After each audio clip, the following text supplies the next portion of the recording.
Youth Programs by Jaden Riley. Youth Alliance Against Gang Violence. This program was developed in 2007 in response to the high number of street and gang-involved youth in Prince Albert, Saskatchewan.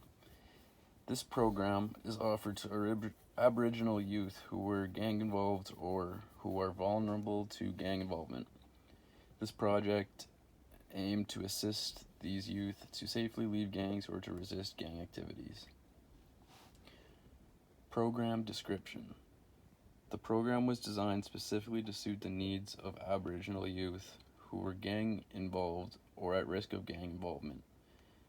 The program's main goals include increase youth attachment to school, increase youth employability and life skills, increased youth involvement in gangs and related violence and crime, increased literacy skills and high school completion rates.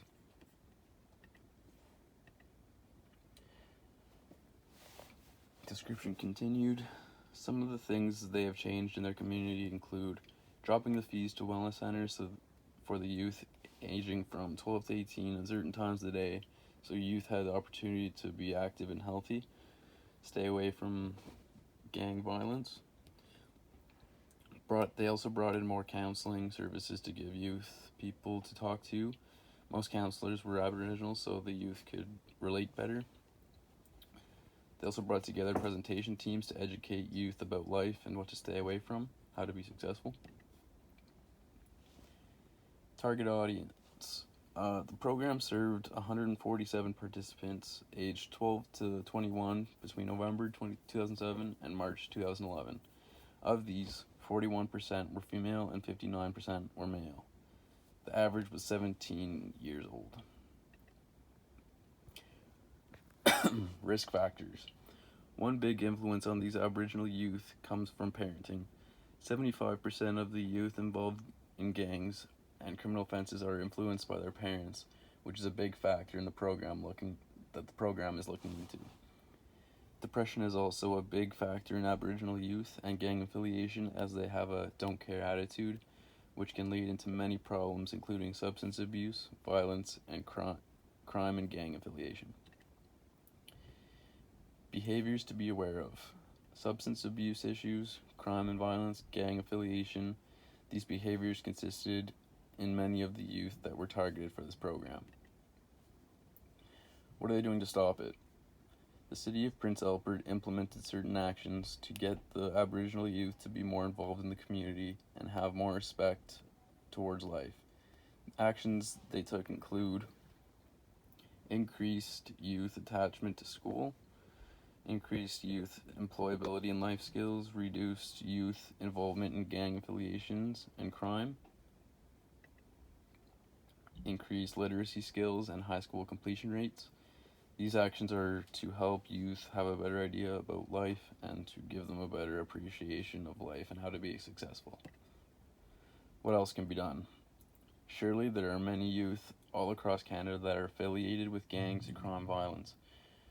As we are still young and just getting into this field, we may be able to relate to youth that are vulnerable to crime and to why they may get involved with gangs and crime. What are some factors that you have seen or may have experienced as a youth that could influence on being involved in crime? In groups of 5, come up with an example that you have experienced or heard about when you were a youth and explain why it could influence them into crime.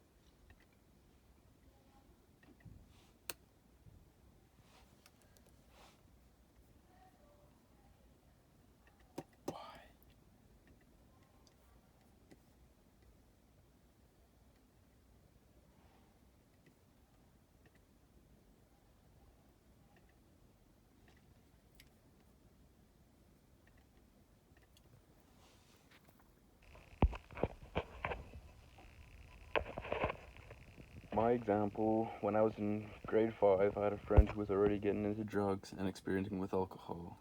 He was a really nice kid who had very successful parents, although his parents did not care about what he was doing in his spare time. He started hanging out with older kids, getting into trouble with the police as he started shoplifting and became violent. He started skipping school and only showed up when he wanted. Today he's still involved with drugs and crime and has been arrested a few times as he shares it on social media. This person's childhood is the main reason he got into crime and drugs, as his parents did not care. A lack of parenting was his main influence on drugs and crime, and it ended up ruining his life. And that is all for my presentation.